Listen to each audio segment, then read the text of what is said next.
Good afternoon to all of you. I am Ajit Kumar, JEE NEET Physics faculty. So बच्चों, पिछले 2-3 lecture से हम लोग rolling motion पढ़ रहे थे और रोलिंग मोशन के अंदर अभी तक हम लोग क्या स्टडी कर चुके हैं? तो रोलिंग मोशन के अंदर हम लोग translational plus rotational motion already cover कर चुके हैं.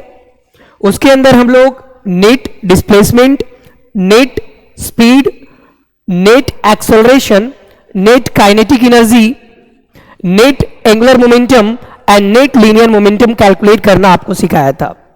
उसके बाद हमने प्योर रोलिंग स्टार्ट किया था बच्चों, और प्योर रोलिंग के ऊपर आज हमारा 3rd लेक्चर है. Okay, so write on the heading pure rolling. Pure rolling. तो अभी तक हम लोग प्योर रोलिंग के अंदर क्या क्या पढ़ चुके हैं, थोड़ी सी बातें उसके ऊपर कर लेते हैं. ओके, तो प्योर रोलिंग क्या है, प्योर रोलिंग को डिफाइन कैसे किया गया है, इसकी बातें हम ऑलरेडी कर चुके हैं. ओके, क्या है प्योर रोलिंग? किसी ऑब्जेक्ट का पॉइंट ऑफ कांटेक्ट ग्राउंड के रिस्पेक्ट में अगर रेस्ट में है तो प्योर रोलिंग होगा. ओके, और प्योर रोलिंग के लिए एंगुलर स्पीड का और एंगुलर एक्सेलरेशन का कंडीशन हमने बता रखा है. 2 केसेस में, जब प्लेटफॉर्म या ग्राउंड रेस्ट में हो और जब प्लेटफॉर्म या ग्राउंड मोशन में हो, दोनों के अकॉर्डिंग हमने एंगुलर स्पीड और एंगुलर एक्सेलरेशन का कंडीशन प्योर रोलिंग के लिए आपको बता रखा है. और कुछ बातें हमने फ्रिक्शन के ऊपर किया था कि प्योर रोलिंग में फ्रिक्शन अप्लाई होगा या फ्रिक्शन अप्लाई नहीं होगा, इसकी भी बातें हमने ऑलरेडी प्रीवियस क्लासेस में कर रखा है. ओके,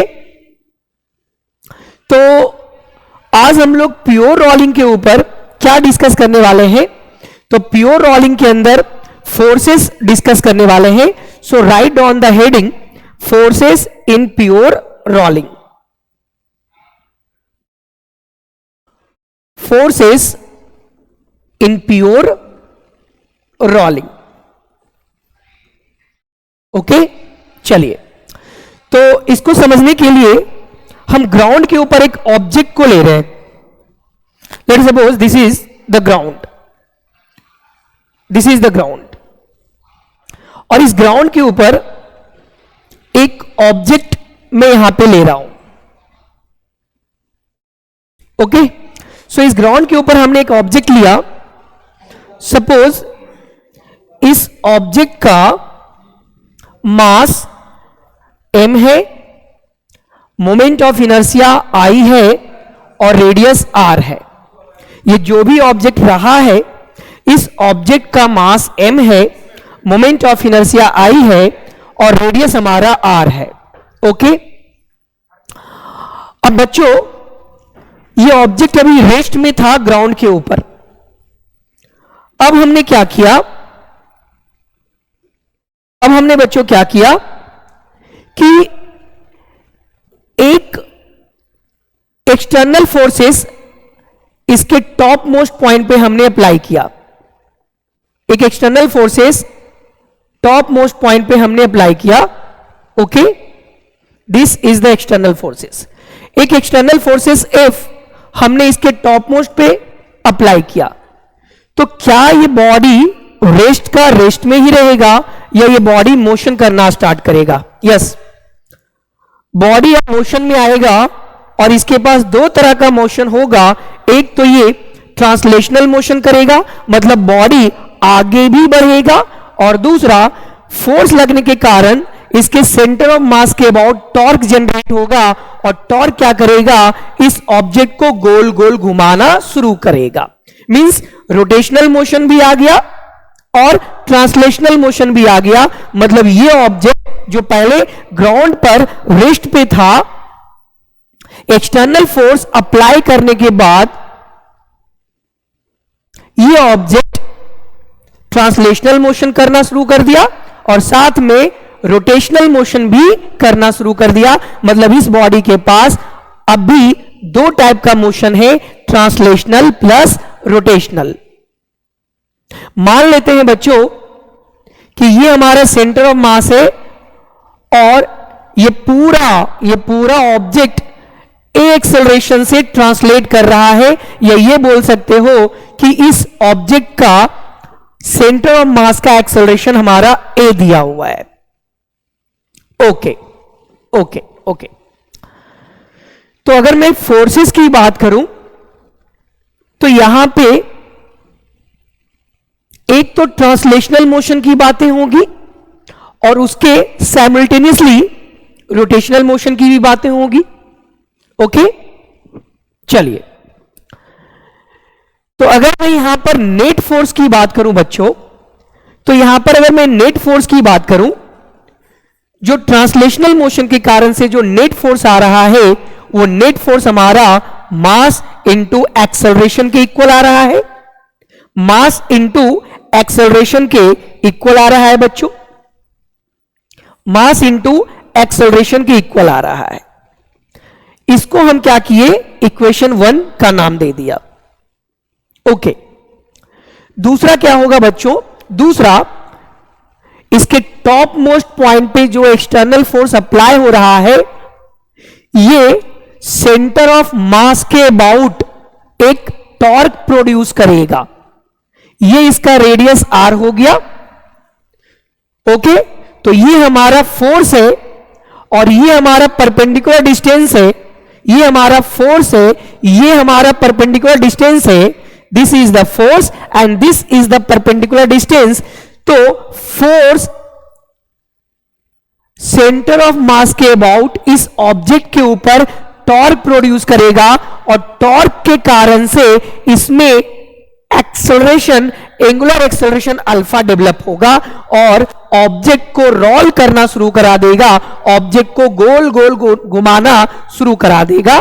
तो ये फोर्स के कारण से ये ऑब्जेक्ट ट्रांसलेटली मोशन भी करना शुरू कर दिया और ये ऑब्जेक्ट गोल गोल घूमना भी शुरू कर दिया, क्योंकि ये फोर्स इस बॉडी के सेंटर ऑफ मास के अबाउट टॉर्क प्रोड्यूस किया और टॉर्क के कारण से ये टॉर्क क्या करेगा, ये फोर्स टॉर्क प्रोड्यूस करेगा। टॉर्क क्या करेगा, इसको क्लॉकवाइज डायरेक्शन में अल्फा एंगुलर एक्सेलरेशन से रोटेट करना शुरू करेगा। फोर्स टॉर्क प्रोड्यूस करेगा किस डायरेक्शन में, क्लॉकवाइज डायरेक्शन में ये फोर्स क्लॉकवाइज डायरेक्शन में सेंटर ऑफ मास के अबाउट टॉर्क प्रोड्यूस करेगा, जिसके कारण से ये ऑब्जेक्ट रोलिंग मोशन करना शुरू करेगा, ये ऑब्जेक्ट रोलिंग मोशन करना शुरू करेगा। तो यहां से अगर बच्चों मैं रोटेशनल मोशन के बारे में बात करूं तो रोटेशनल मोशन के कारण से जो हमारा नेट टॉर्क आएगा वो नेट टॉर्क आई अल्फा के इक्वल होता है। वो नेट टॉर्क बच्चों आई अल्फा के इक्वल होता है और यहां से एक और इक्वेशन हमारा मिल गया, दिस इज द इक्वेशन 2। ये सेकेंड इक्वेशन मिल गया। ओके, तो एक तो हमारा एफ नेट जो आया है वो ट्रांसलेटरी मोशन के कारण से आया है और दूसरा जो हमारा टॉर्क आया है बच्चों वो हमारा रोटेशनल मोशन के कारण से आया है। और दोनों मोशन इस बॉडी को अचीव होगा, ये दोनों मोशन इस बॉडी को मिलने वाला है। ये बॉडी दोनों तरह का मोशन कर रहा है, गोल गोल भी घूम रहा है और आगे भी बढ़ रहा है, रोटेशनल मोशन भी कर रहा है और ट्रांसलेशनल मोशन भी कर रहा है। चलिए, अब बच्चों अगर मैं आपसे बात करूं कि क्या ये बॉडी जो ट्रांसलेशनल प्लस रोटेशनल मोशन कर रहा है, क्या ये प्योर रोलिंग मोशन है, क्या ये प्योर रोलिंग कर रहा है, क्या ये ऑब्जेक्ट प्योर रोलिंग कर रहा है क्या? तो चलिए इसके बारे में बात करते हैं। मान लेते हैं ये हमारा पॉइंट ऑफ कांटेक्ट है P, this is the point of contact P, आप जेड भी मान सकते हो। तो प्योर रोलिंग के लिए कंडीशन क्या है कि पॉइंट ऑफ कांटेक्ट ग्राउंड के रिस्पेक्ट में, पॉइंट ऑफ कांटेक्ट ग्राउंड के रिस्पेक्ट में बच्चों रेस्ट में होना चाहिए। मान लेते हैं जो हम ऑलरेडी पढ़ा चुके हैं उसी के ऊपर बात कर रहे हैं कि ये पॉइंट को चलो हम मान लेते हैं Z और ये पॉइंट हमारा P पॉइंट हो गया। अगर ये ऑब्जेक्ट प्योर रोलिंग कर रहा होगा तो Z पॉइंट और P पॉइंट का नेट एक्सेलरेशन 0 होना चाहिए, तभी तो ये प्योर रोलिंग करेगा। Pure rolling means what? No slipping. हमने प्रीवियस लेक्चर के अंदर बताया था कि प्योर रोलिंग का मीनिंग क्या होता है बच्चों। तो प्योर रोलिंग का मतलब होता है रोलिंग विदाउट स्लीपिंग।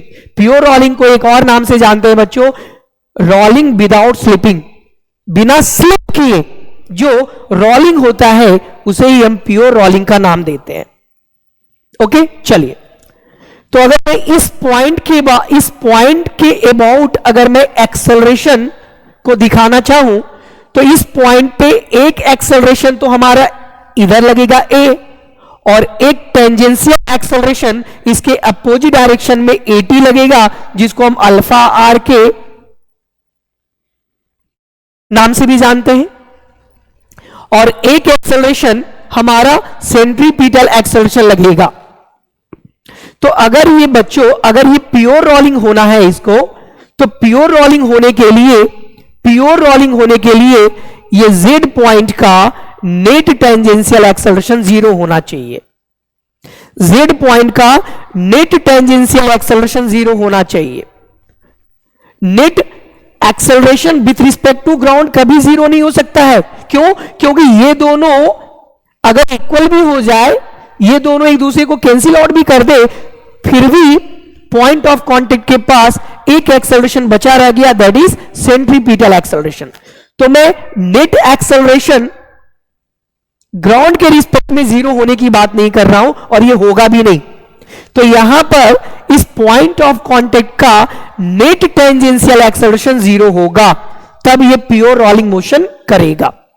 मींस ये हमारा टेंजेंशियल एक्सेलरेशन है, तो इस पॉइंट ऑफ कांटेक्ट का नेट टेंजेंशियल एक्सेलरेशन हमारा क्या होगा? 0 होगा।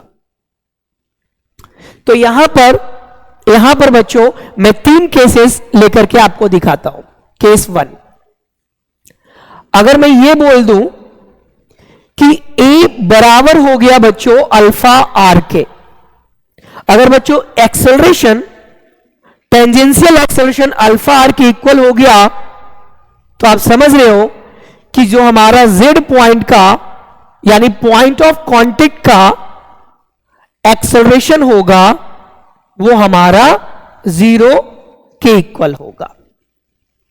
अगर A अल्फा आर के इक्वल हो गया तो net tangential acceleration point of contact का 0 होगा।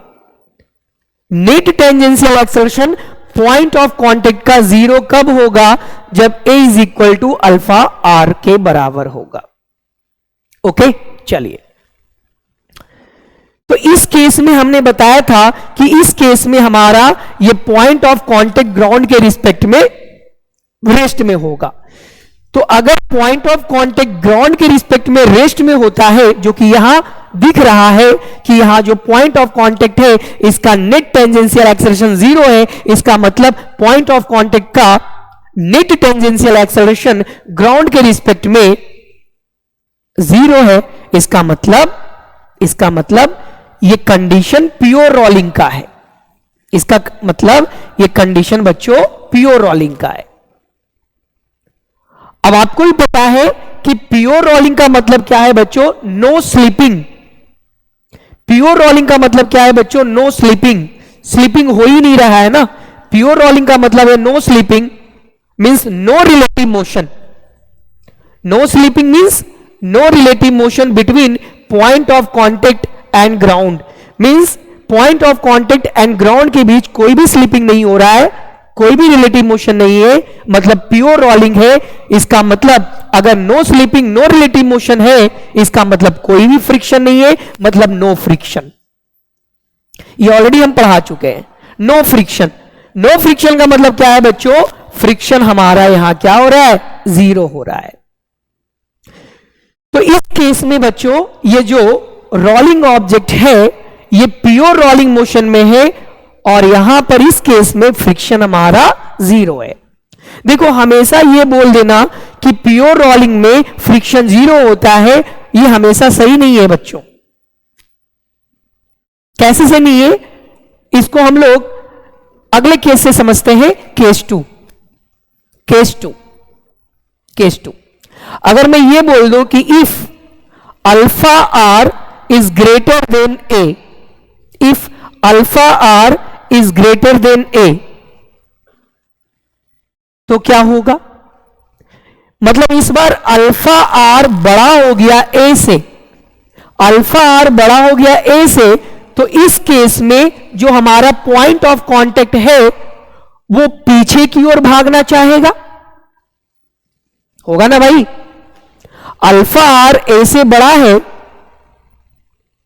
तो इधर का एक्सेलरेशन, बैकवर्ड डायरेक्शन का एक्सेलरेशन ज्यादा हो गया फॉरवर्ड डायरेक्शन से, तो ये जो हमारा पॉइंट ऑफ कांटेक्ट है, ये point of contact backward direction में भागना चाहेगा, ये point of contact backward direction में भागना चाहेगा, तो फ्रिक्शन उसको क्या करेगा? फ्रिक्शन उसको, जो बैकवर्ड डायरेक्शन में ये पॉइंट ऑफ कांटेक्ट भागना चाह रहा था, उसके अपोजिट डायरेक्शन में एक हमारा फ्रिक्शन अप्लाई होगा, और उस पॉइंट ऑफ कांटेक्ट जो बैकवर्ड डायरेक्शन में भाग रहा था, उसके अपोजिट डायरेक्शन में यानी फॉरवर्ड डायरेक्शन में एक फ्रिक्शन लगेगा, और वो उतना ही फ्रिक्शन लगेगा जितना में वो जो हमारा पॉइंट ऑफ कांटेक्ट है वो ग्राउंड के रिस्पेक्ट में रेस्ट में हो जाए। इसका मतलब बच्चों कि जब ए अल्फा आर के बराबर था तो कोई भी फ्रिक्शन नहीं था, कोई भी फ्रिक्शन नहीं था, बट प्योर रोलिंग था।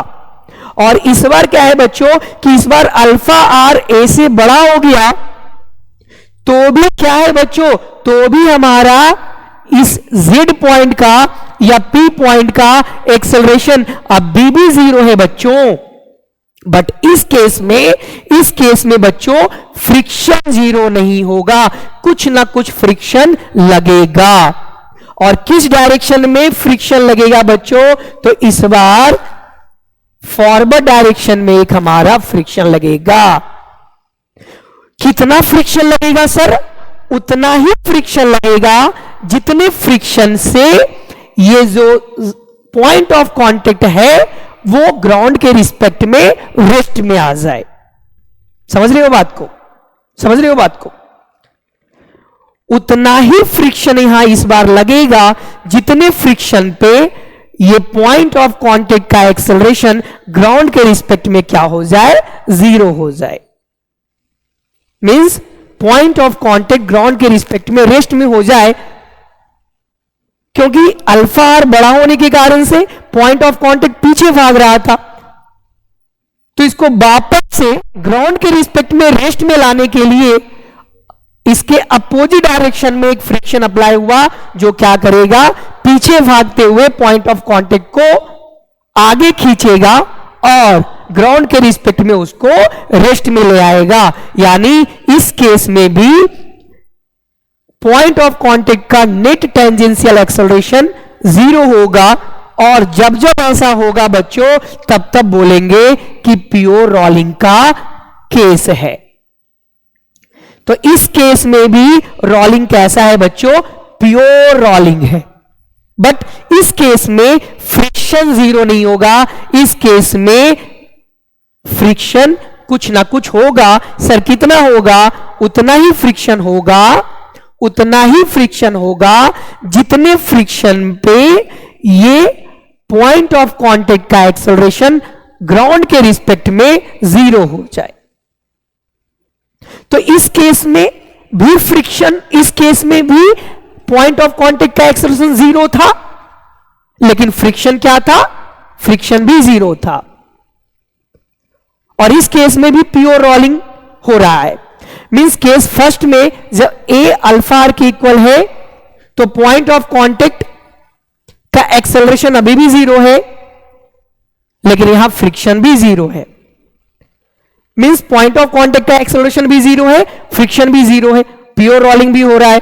बट केस 2 में अल्फा आर ए से बड़ा है, फिर भी यहां पॉइंट ऑफ कांटेक्ट का एक्सेलरेशन ग्राउंड के रिस्पेक्ट में 0 आ गया। पर इस बार इन दोनों केस में डिफरेंस क्या है? तो इन दोनों केस में डिफरेंस यही है कि इस बार हमारा जो फ्रिक्शन है वो जीरो नहीं होगा, कुछ ना कुछ फ्रिक्शन लगेगा। सर कितना फ्रिक्शन लगेगा? उतना ही फ्रिक्शन लगेगा बच्चों जितने फ्रिक्शन पे ये पॉइंट ऑफ कांटेक्ट ग्राउंड के रिस्पेक्ट में रेस्ट में आ जाए या पॉइंट ऑफ कांटेक्ट का नेट टेंजेंशियल एक्सेलरेशन जीरो हो जाए, उतना ही फ्रिक्शन लगेगा।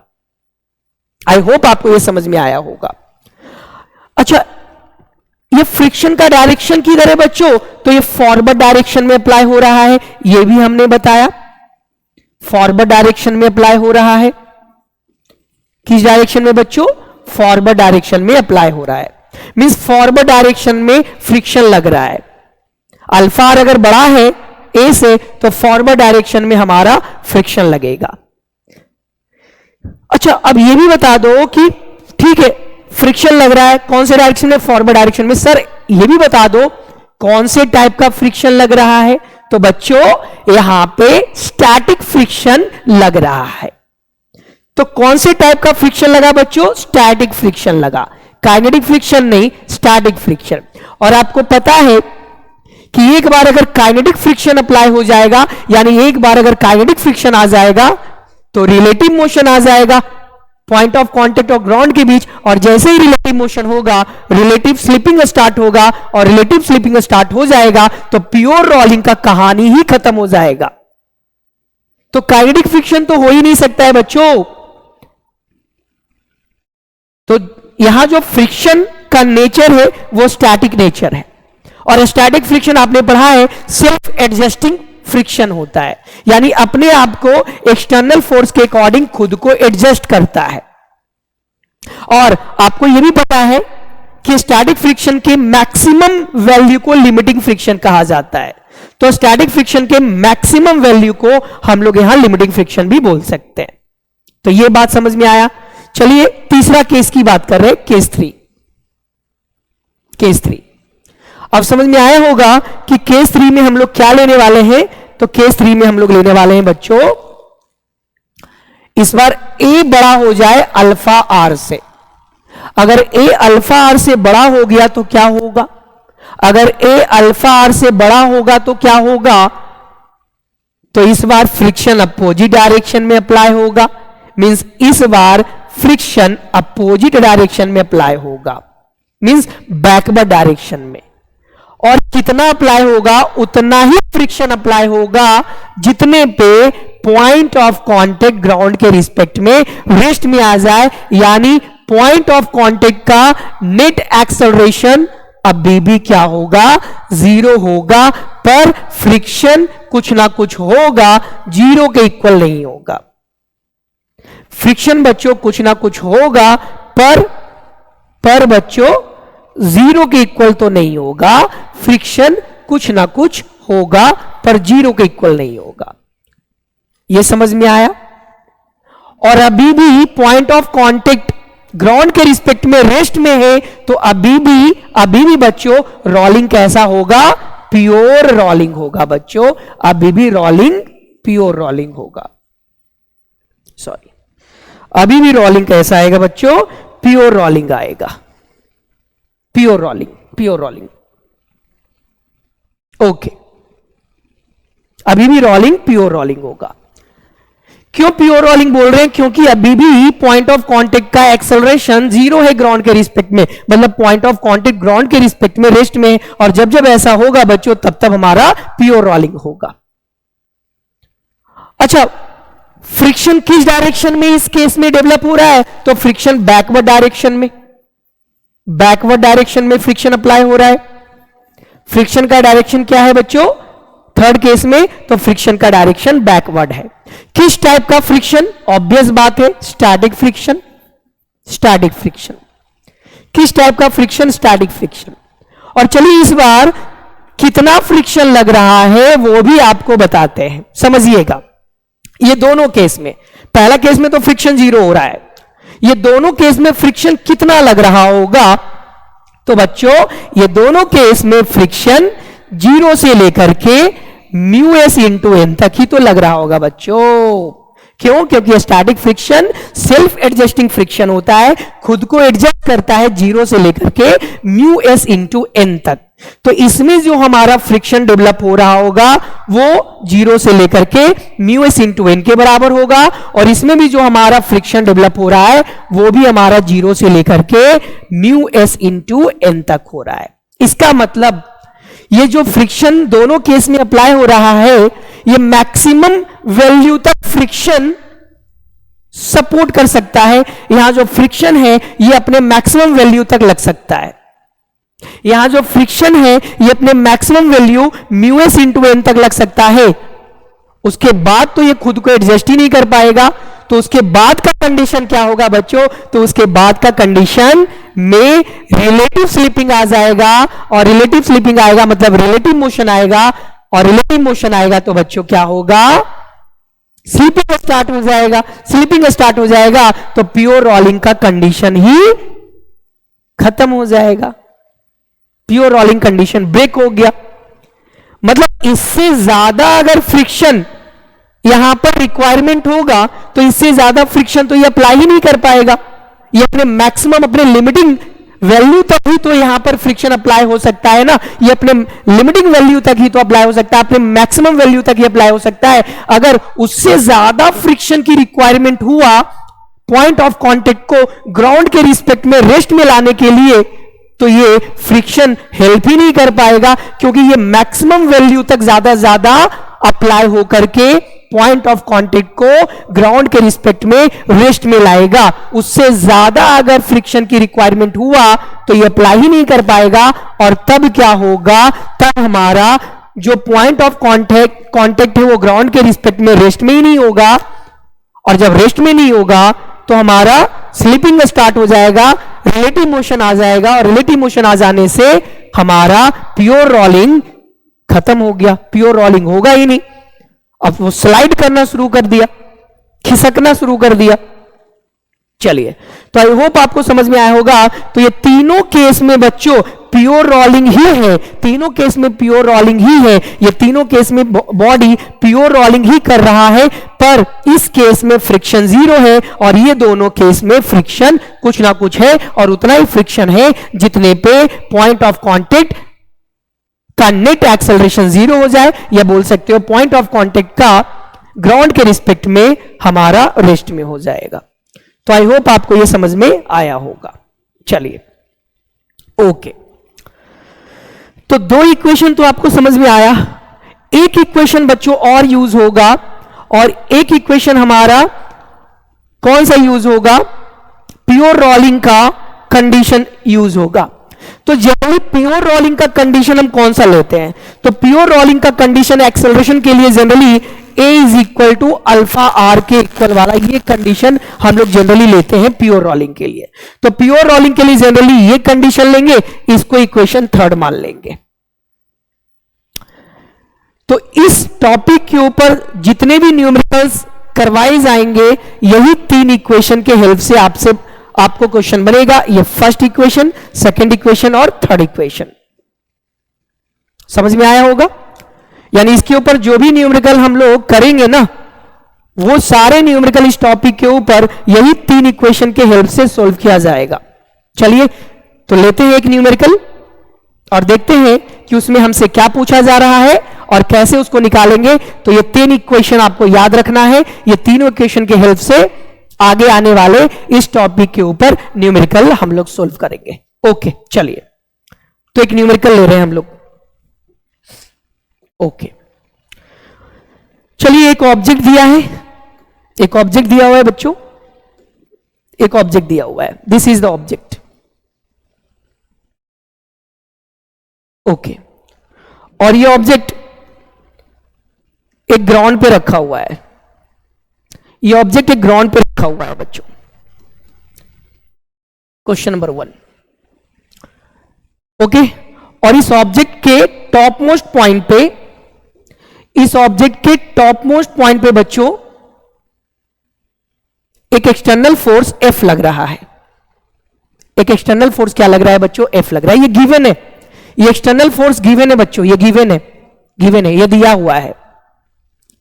और ये पूरा बॉडी हमारा ए एक्सेलरेशन से आगे ट्रांसलेट कर रहा है। पूरा बॉडी ए एक्सेलरेशन से आगे ट्रांसलेट कर रहा है। और ये बॉडी क्या है बच्चों, तो ध्यान से सुनना, इस बॉडी का मास m है, इस बॉडी का मास m है, रेडियस r है। ये बॉडी का मास m है, रेडियस r है, और ये रिंग दिया हुआ है। सपोज दैट रिंग ले लो, कुछ भी ले सकते हो, कोई भी रोलिंग ऑब्जेक्ट ले सकते हो, रिंग ले लो, सर्कुलर डिस्क ले लो, सॉलिड ले लो, मतलब स्फीयर ले लो, सिलेंडर ले लो, सेल ले लो, हॉलो स्फीयर ले लो, कुछ भी ले सकते हो, कोई भी रोलिंग ऑब्जेक्ट ले सकते हो।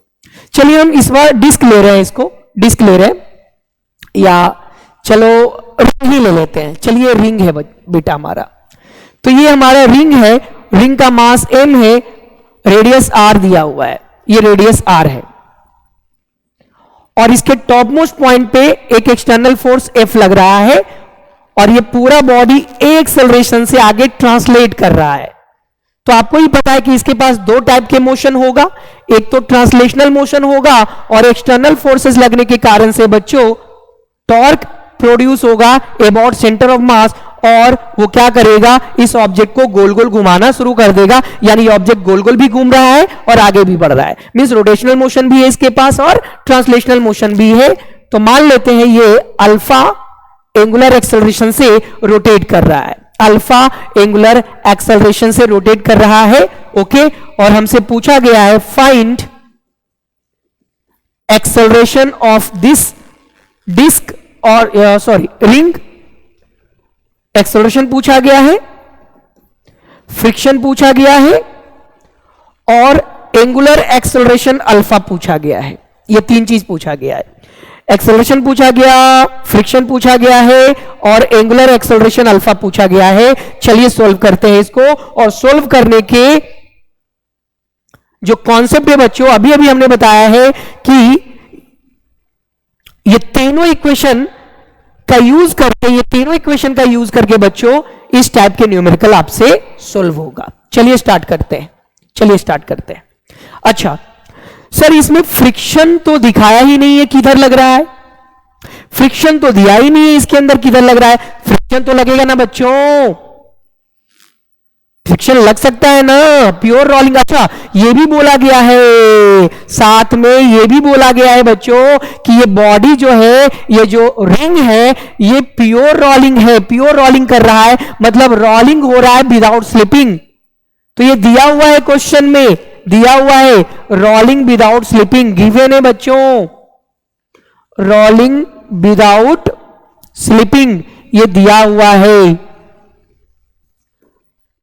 ये क्वेश्चन में लिखा हुआ रहेगा रोलिंग विदाउट स्लिपिंग, या फिर इसके जगह पे लिखा हुआ रहेगा कि ये रिंग प्योर रोलिंग मोशन कर रहा है, प्योर रोलिंग मोशन कर रहा है। तो ये गिवन है बच्चों, ये क्वेश्चन में ही गिवन है कि ये जो हमारा रिंग है ये किस तरीके का मोशन कर रहा है, रोलिंग विदाउट स्लीपिंग, यानी ये प्योर रोलिंग मोशन का क्वेश्चन है ये। चलिए अच्छा, प्योर रोलिंग मोशन का क्वेश्चन है, फ्रिक्शन नहीं दिखाया है, तो फ्रिक्शन का डायरेक्शन एज्यूम कर लो। हाँ सर, फ्रिक्शन का डायरेक्शन किधर एज्यूम करें, फॉरवर्ड डायरेक्शन में कि बैकवर्ड डायरेक्शन में? देखो ऐसा कुछ नहीं है कि आप फॉरवर्ड डायरेक्शन में आप फ्रिक्शन को एज्यूम करो या बैकवर्ड डायरेक्शन में, आप जिधर भी फ्रिक्शन को एज्यूम करना चाहो कर सकते हो।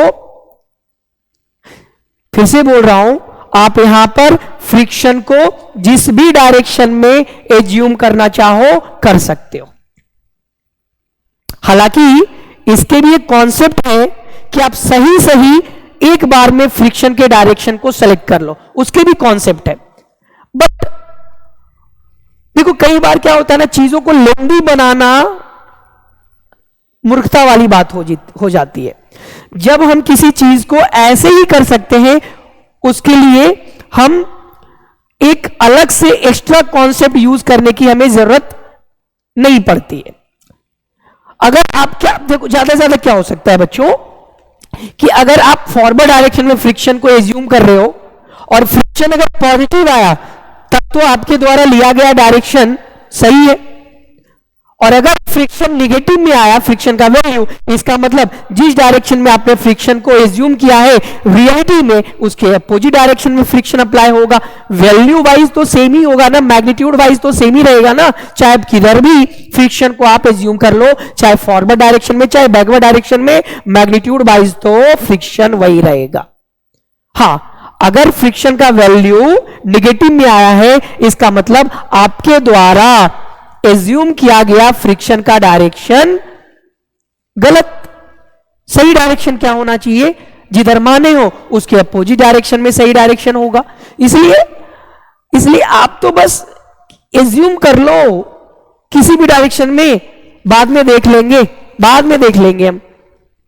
तरीका तो बता ही दिए कि अगर फ्रिक्शन का वैल्यू पॉजिटिव आया, इसका मतलब आपने सही डायरेक्शन लिया है फ्रिक्शन का।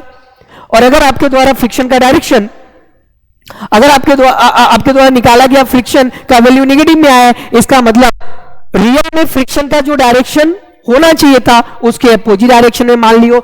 मैग्नीट्यूड पे कोई फर्क नहीं पड़ेगा, आंसर पे कोई फर्क नहीं पड़ेगा भैया।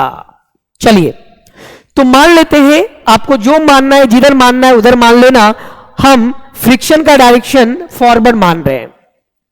हम फ्रिक्शन का डायरेक्शन किधर मान रहे हैं? फॉरवर्ड मान रहे हैं।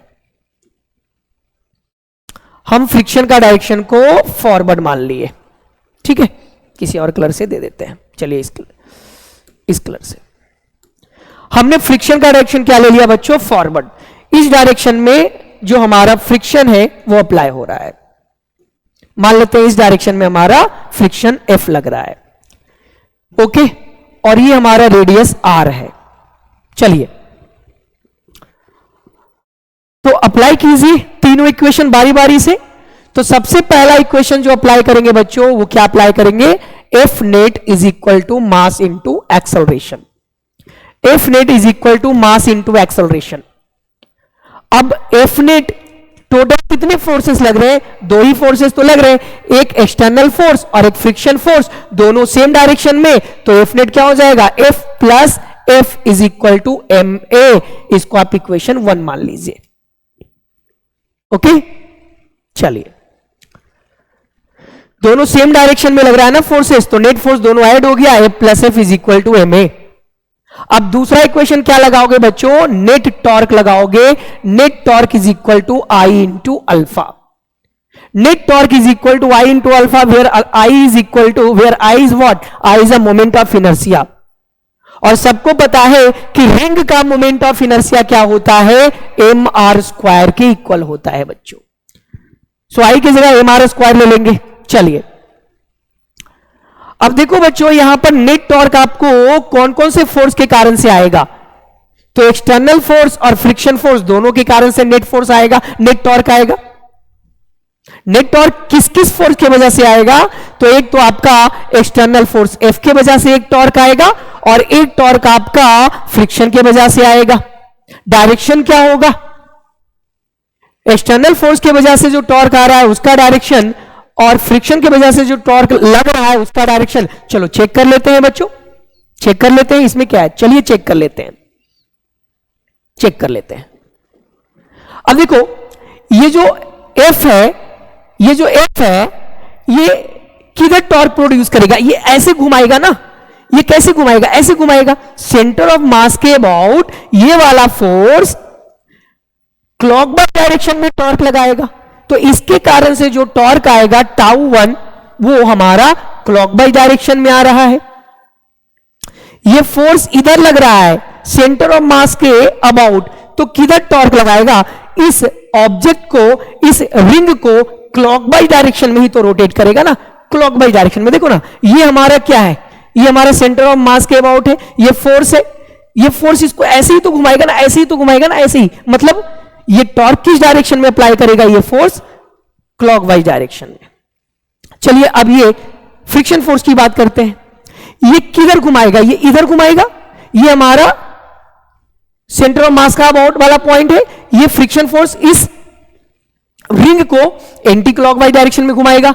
एंटी क्लॉकवाइज डायरेक्शन में मींस ये F, ये फ्रिक्शन इस रिंग के ऊपर एंटी क्लॉकवाइज डायरेक्शन में टॉर्क लगाएगा τ2।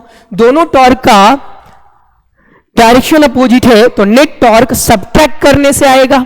अगर दोनों टॉर्क सेम डायरेक्शन में होता तो नेट टॉर्क के लिए दोनों को ऐड कर देते, पर यहां दोनों टॉर्क का डायरेक्शन अपोजिट है। ये वाला फोर्स इस ऑब्जेक्ट को, इस रिंग को क्लॉकवाइज डायरेक्शन में घुमा रहा है, और ये वाला टॉर्क इस ऑब्जेक्ट को, इस रिंग को एंटी क्लॉकवाइज डायरेक्शन में घुमा रहा है। अब देखो बच्चों, जो डायरेक्शन लेना है टॉर्क का वो डायरेक्शन ले लो आप। क्लॉकवाइज के लिए पॉजिटिव, एंटी क्लॉकवाइज के लिए नेगेटिव, या उल्टा भी ले सकते हो।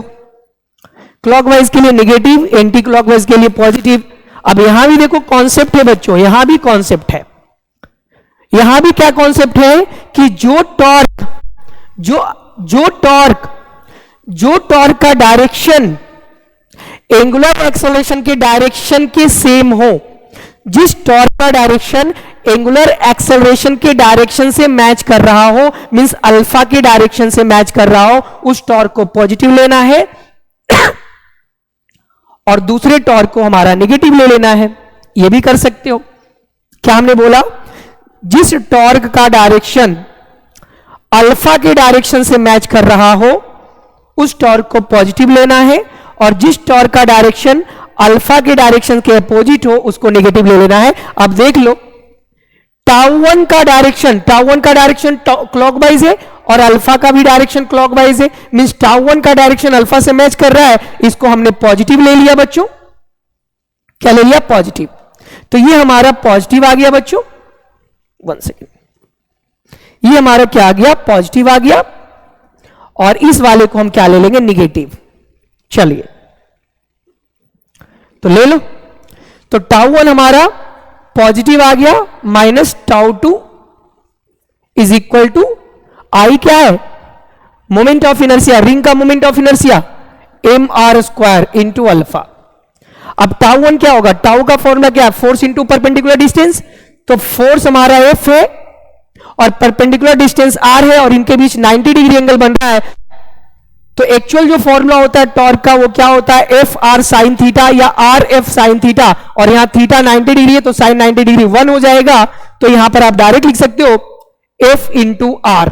सो टाउ1 क्या हो गया? Force into perpendicular distance f into r, minus tau क्या है? फोर्स यानी friction force into perpendicular distance means f into r. यहां भी हमारा 90 डिग्री एंगल हो गया, is equal to mr² alpha. अब यहां एक चीज देख सकते हो कि तीसरा इक्वेशन भी अप्लाई किया था हमने। तीसरा इक्वेशन आप देख सकते हो बच्चों, तीसरा इक्वेशन क्या है? तीसरा इक्वेशन हमने बताया था, मतलब तीसरा इक्वेशन हम क्या लेकर के चलेंगे? a is equal to alpha into R लेकर के चलेंगे। तो ये तीसरा इक्वेशन हम लेंगे बच्चों। तीसरा equation a is equal to alpha into are, तो अल्फा का वैल्यू यहां से क्या हो जाएगा? a by R. इसको आप क्या करो? दिस इज इक्वेशन थर्ड, या आप इसको थर्ड इक्वेशन मान लो। आप इसको थर्ड इक्वेशन मान लो बच्चों, थर्ड इक्वेशन आप इनको मान लो। ये हमारा थर्ड इक्वेशन हो गया। अब यहां से अल्फा का वैल्यू a बाई आर रख दो, तो यहां से अल्फा का वैल्यू a बाई आर रख दो बच्चों। Okay, a by R. तो यहां से एक आर से एक आर तो कट गया, और एक आर तो यहां भी कॉमन आ रहा है ना बच्चों। तो यहां जब हम आर कॉमन लेंगे तो f minus F is equal to m into r into a. तो आर से आर कट गया, तो यहां से एक इक्वेशन मिला f minus F is equal to M A. ये हमारा सेकेंड इक्वेशन हो गया बच्चों। This is the equation second. ये हमारा सेकेंड इक्वेशन हो गया। ये हमारा सेकेंड इक्वेशन है। तो ये हमारा फर्स्ट इक्वेशन है, ये हमारा सेकेंड इक्वेशन है। ये फर्स्ट, ये सेकेंड और ये थर्ड, तीनों इक्वेशन का यूज करके आप तीनों अननोन क्वांटिटी निकाल सकते हो। तो चलिए पहला दूसरा को तो डायरेक्ट ऐड कर दो from equation first plus second. तो पहला दूसरा को डायरेक्ट ऐड करोगे तो f plus F is equal to M A, और यहां क्या है? f minus F is equal to M A, और यहां से ये f से f कट गया, ये 2f is equal to 2ma। तो यहां से f is equal to ma आ गया भाई साहब। f is equal to ma आ गया। अब f is equal to ma आया है तो a इज इक्वल टू क्या आया है? a is equal to f by m आया है। एक्सेलरेशन निकालना था ना, एक्सेलरेशन निकालना था। अच्छा, कैपिटल M ले लो, आप कैपिटल M ले लो, क्योंकि मास जो है वो कैपिटल M है, तो आप यहां पे कैपिटल M कर लो। कैपिटल M,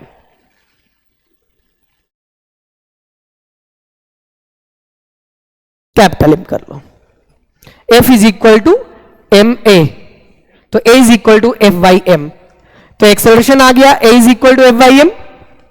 पहले ही बोला है कि f गिवन है, f गिवन है, मास गिवन है, f गिवन है, मास गिवन है, तो एक्सेलरेशन क्या आ गया बच्चों, f बाई एम। अब a का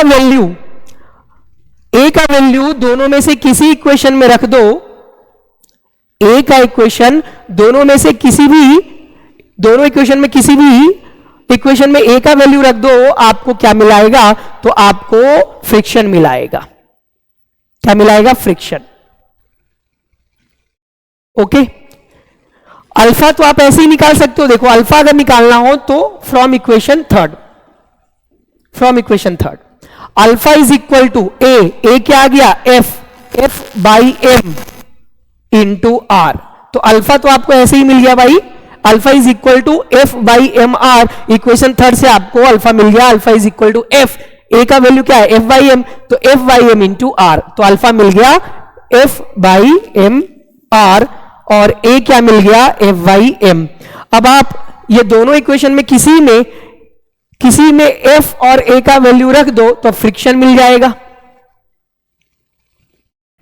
दोनों में से किसी भी इक्वेशन में एफ और ए का वैल्यू रख दो, कैपिटल एफ और ए का वैल्यू रख दो, आपको क्या मिलाएगा, फ्रिक्शन मिलाएगा। देखो चलो हम इसी इक्वेशन में रख देते हैं, फ्रॉम इक्वेशन 2, ध्यान से देखना, फ्रिक्शन जीरो आने वाला है, फ्रिक्शन जीरो आने वाला है, इस न्यूमेरिकल में फ्रिक्शन जीरो आने वाला है। कैसे, देखो कैपिटल एफ का वैल्यू ए में रख सकते हैं ना, तो कैपिटल एफ का वैल्यू क्या है, M A minus F is equal to M A. अब आपको भी पता है एम ए कट गया तो हमारा फ्रिक्शन क्या आ गया बच्चों, जीरो आ गया। तो इस पर्टिकुलर न्यूमेरिकल में हमारा फ्रिक्शन जीरो है। प्योर रोलिंग का क्वेश्चन था, प्योर रोलिंग के क्वेश्चन में फ्रिक्शन जीरो भी हो सकता है, जीरो नहीं भी हो सकता है, ये ऑलरेडी हमने आपको आज के क्लास में बता रखा है। देखो प्योर रोलिंग के केस में कभी फ्रिक्शन जीरो भी हो रहा है और कभी फ्रिक्शन जीरो नहीं भी हो रहा है, दोनों बातें हो सकती है। जरूरी नहीं कि प्योर रोलिंग के केस में हमेशा फ्रिक्शन जीरो हो, बिल्कुल नहीं, फ्रिक्शन जीरो हो भी सकता है, फ्रिक्शन जीरो नहीं भी हो सकता है, ये हमने ऑलरेडी बता रखा है। तो इस वाले न्यूमेरिकल में भैया फ्रिक्शन जीरो हो गया, किसी न्यूमेरिकल में फ्रिक्शन जीरो नहीं भी हो सकता है, इसमें कौन सी बड़ी बात है। किसी न्यूमेरिकल में फ्रिक्शन जीरो हो भी सकता है और किसी न्यूमेरिकल में फ्रिक्शन जीरो नहीं भी हो सकता है प्योर रोलिंग के क्वेश्चन में, क्योंकि हम ऑलरेडी थ्योरी आपको बता चुके हैं। कितना टाइम हो गया, चलिए तो बच्चों एक न्यूमेरिकल और करते हैं। ओके चलिए, प्योर रोलिंग का ही क्वेश्चन है, प्योर रोलिंग का ही क्वेश्चन है, एक न्यूमेरिकल और करते हैं। ओके चलो,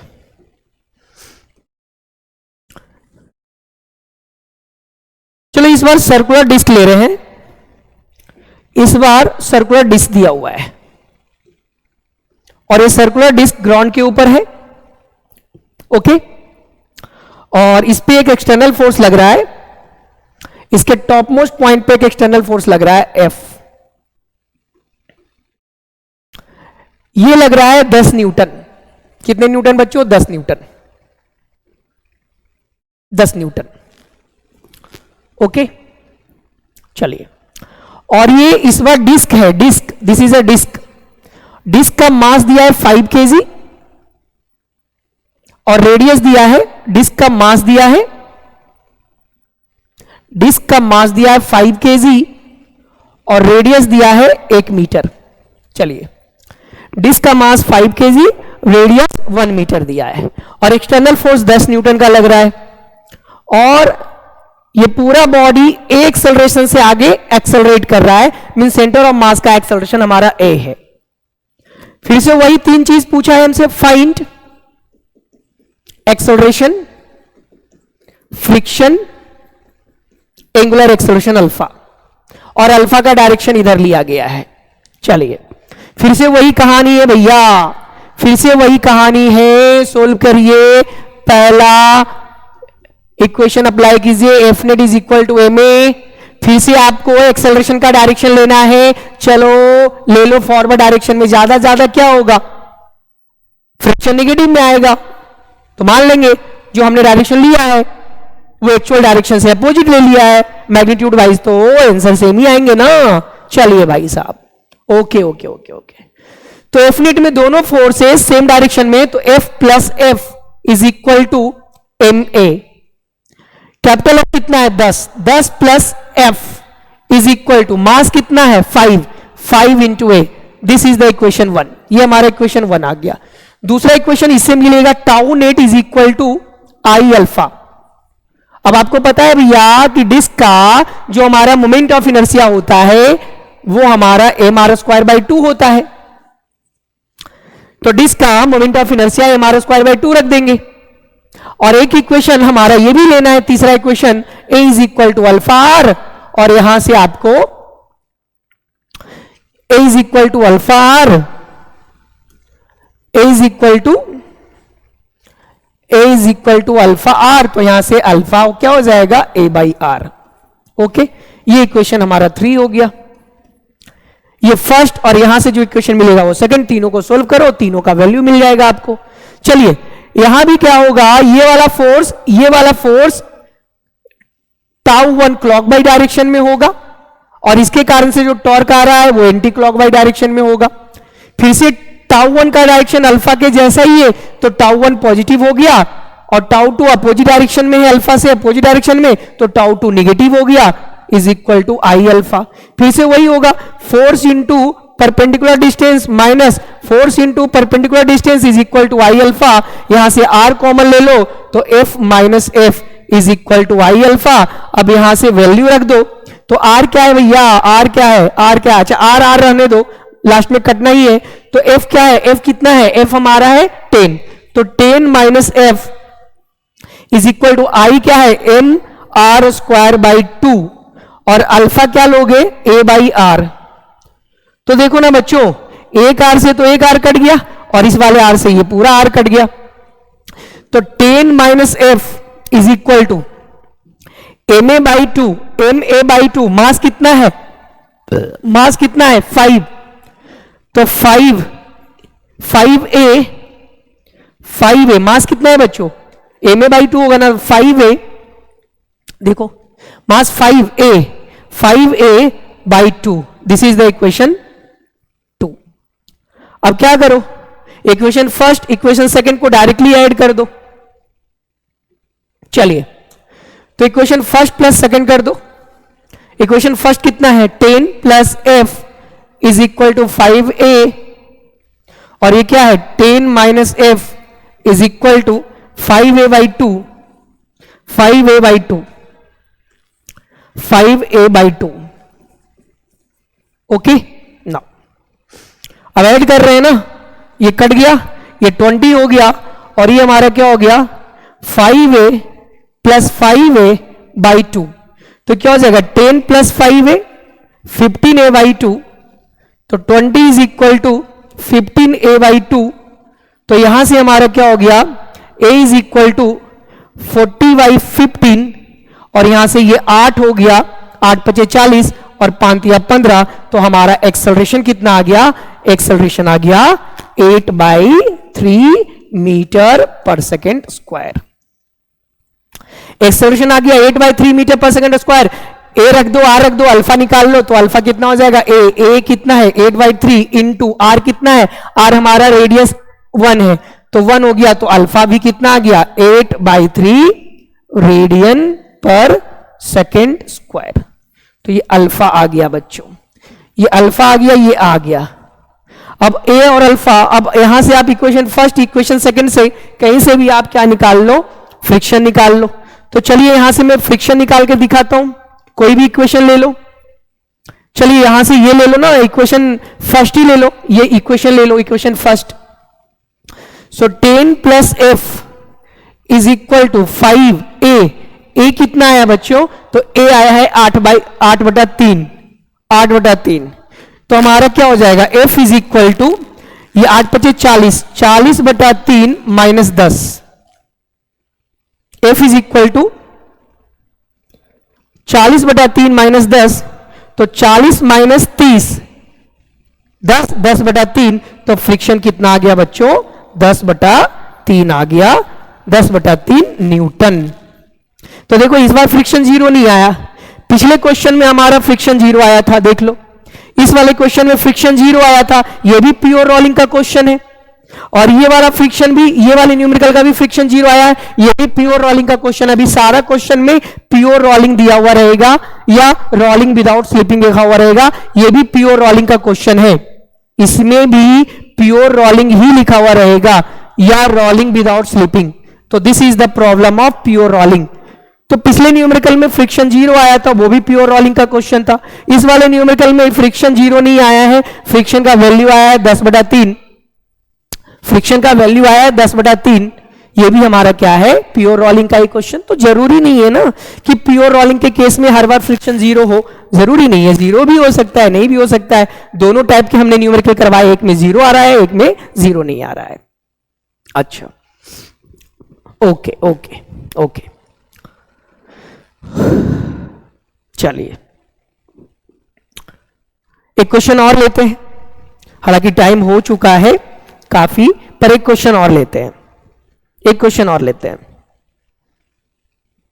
चलिए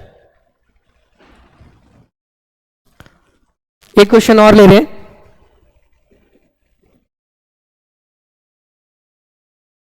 चलिए चलिए, एक ऑब्जेक्ट है और एक ग्राउंड के ऊपर ये रखा हुआ है, ओके। चलो इस बार ये मान लेते हैं कि ये सॉलिड स्फीयर है। क्या है? सॉलिड स्फीयर है, और सॉलिड स्फीयर है तो इसका मास दिया हुआ है, मास दिया हुआ है सपोज 5 kg, और रेडियस दिया हुआ है सपोज 2 मीटर, ओके। मास 5 kg, रेडियस 2 मीटर दिया हुआ है, और ये हमारा सेंटर ऑफ मास है, और ये ए एक्सेलरेशन से एक्सेलरेट कर रहा है, ट्रांसलेशनल मोशन कर रहा है।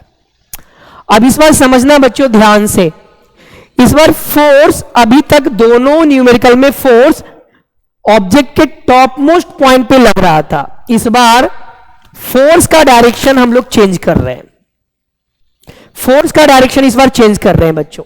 ये रेडियस कितना है? रेडियस 2 मीटर है। अब इस बार बोला गया है बच्चों कि जो एक्सटर्नल फोर्स लग रहा है वो सेंटर ऑफ मास से 1 मीटर नीचे, सेंटर ऑफ मास से 1 मीटर नीचे 10 न्यूटन का फोर्स लग रहा है। कितने न्यूटन का बच्चों? 10 न्यूटन का फोर्स लग रहा है। कितने न्यूटन का? 10 न्यूटन का। या चलो थोड़ा कुछ और डेटा ले लेते हैं, 10 न्यूटन तो पहले भी लिए थे, चलो ले लेते हैं 2 न्यूटन लग रहा है, 2 न्यूटन। और ये सेंटर ऑफ मास से इसका डिस्टेंस कितना है? तो सेंटर ऑफ मास से इसका डिस्टेंस है,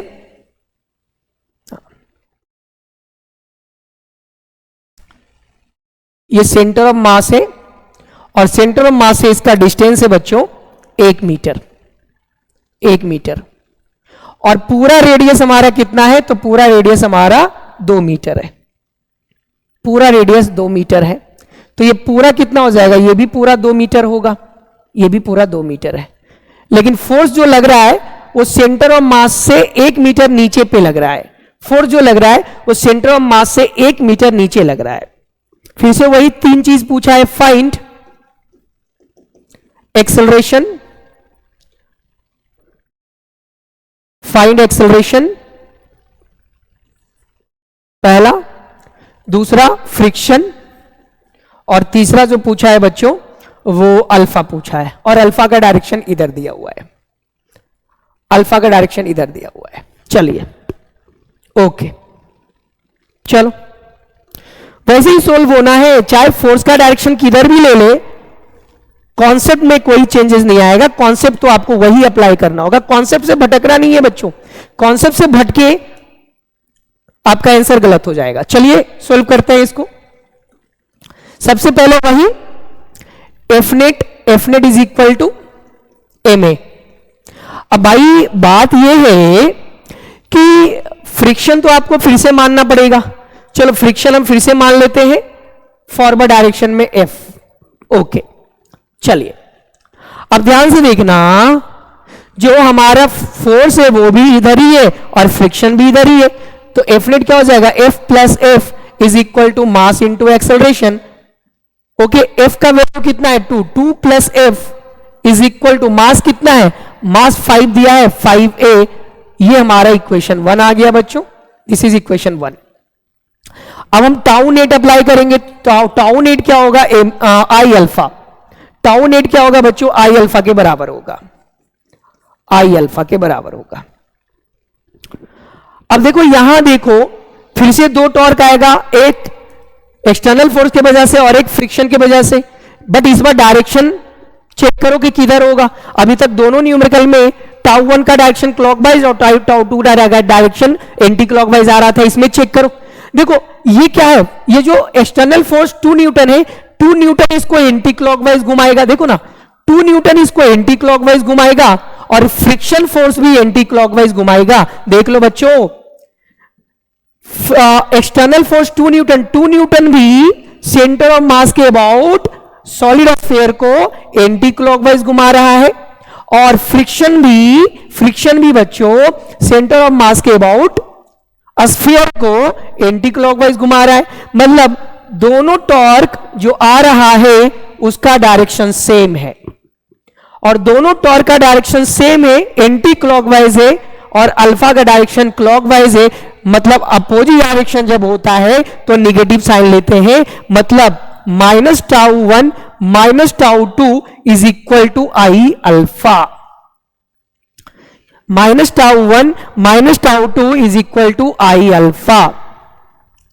चलिए टाउ 1 किसके वजह से, 2 न्यूटन की वजह से, फोर्स इनटू डिस्प्लेसमेंट।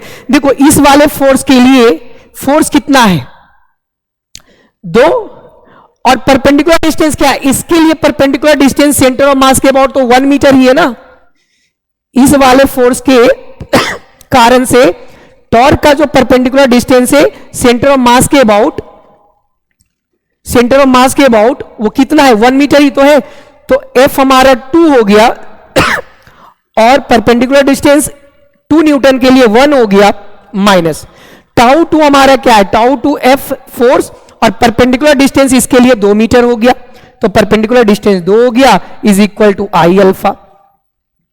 तो यहां से क्या हो गया, minus two f is equal to I, solid है, सॉलिड का moment of inertia 2/5 a r square होता है, सॉलिड का moment of inertia 2/5 a r square, और हम जानते हैं a is equal to alpha r, तो alpha is equal to a by r. ये हमारा इक्वेशन 3 हो गया। तो यहां से हम लोग अल्फा का वैल्यू क्या रख देंगे, ए बाई आर। ओके चलिए, तो एक आर से एक आर तो मर गया भाई, और यहां क्या आ गया -2, अच्छा -2 चलो कॉमन ले लेते हैं, चल रहने दो, -2 एफ इज इक्वल टू 2/5, मास कितना है, मास हमारा 5 है, तो 5 है, और रेडियस आर कितना है, रेडियस आर हमारा कितना है 2 मीटर, तो ये हमारा 2 मीटर है, ये हमारा 2 मीटर हो गया 2 और इंटू ए, तो 5 से 5 कट गया, और यहां से अगर मैं यहां से 2 कॉमन लेता हूं, तो 2 कॉमन लेता हूं तो 2 से 2 भी कटेगा, एक 2, तो यहां क्या बचेगा -1 minus F is equal to, एक 2 तो कट गया, तो 2a बचेगा, क्या बचेगा 2a बचेगा। ये हमारा इक्वेशन 2 आ गया बच्चों, दिस इज द इक्वेशन 2। फिर से 3 इक्वेशन मिला, सोल्व करो। पहला दोनों इक्वेशन को ऐड कर दो, तो from first plus second 2 plus F is equal to 5a, और यहां क्या है -1 minus F is equal to 2a। हम ऐड कर रहे हैं तो ये f कट जाएगा, 2 minus 1 is equal to 7a, 1 is equal to 7a, तो a is equal to 1/7 metre पर सेकेंड स्क्वायर। तो एक्सेलरेशन कितना आ गया 1/7 मीटर पर सेकेंड स्क्वायर। अब यहां से अल्फा निकाल लो, तो alpha is equal to acceleration 1/7 और इंटू रेडियस 2 है, तो अल्फा कितना हो गया 1/14 रेडियन पर सेकेंड स्क्वायर। तो ये हमारा क्या आ गया बच्चों, ये हमारा अल्फा आ गया, अल्फा आ गया, ए आ गया, फ्रिक्शन भी आ जाएगा। इक्वेशन फर्स्ट से फ्रिक्शन निकाल लो आप, तो ये हमारा 2 प्लस एफ हो गया, 2 plus F is equal to 5a। कितना है, तो एक्सेलरेशन है 1/7, तो यहां से हमारा क्या हो गया, यहां से हो गया f is equal to 5/7 minus 2, देखो ना 5/7 माइनस 2, तो यहां से क्या हो गया 5 minus 14, 5 minus 14, f is equal to क्या आ गया 5 माइनस 14 डिवाइडेड बाई 7। अब यहां माइनस 9/7 आया, फ्रिक्शन क्या आया बच्चों, फ्रिक्शन आया माइनस 9/7। अब हमने क्या बोला था, ये न्यूटन, हमने क्या बोला था कि अगर आप फ्रिक्शन का डायरेक्शन गलत ले लोगे तो आपका फ्रिक्शन निगेटिव में आएगा। इसका मतलब फ्रिक्शन इस बार निगेटिव आया है, इसका मतलब जिधर हम फ्रिक्शन लिए हैं बच्चों एक्चुअली में फ्रिक्शन का डायरेक्शन उसके अपोजिट होना चाहिए, तो एक्चुअली में फ्रिक्शन का डायरेक्शन इधर होना चाहिए था। बट मैग्नीट्यूड वाइज तो हम कितना लिखेंगे, मैग्नीट्यूड वाइज तो हम लोग 9/7 न्यूटन ही तो लिखेंगे ना। केवल डायरेक्शन वाइज जिस डायरेक्शन में हमने फ्रिक्शन को लिया है, फ्रिक्शन का वैल्यू नेगेटिव आया है, इसका मतलब यह है कि फ्रिक्शन का एक्चुअल डायरेक्शन हमारे लिए गए डायरेक्शन के अपोजिट है। यही है इसका कॉन्सेप्ट। तो आई होप आपको समझ में आया होगा। तो काफी टाइम हो गया है, तो आज का लेक्चर यहीं पे हम लोग क्लोज करते हैं। इसके आगे नेक्स्ट क्लास में हम लोग बात करेंगे। तब तक के लिए bye, take care, thank you.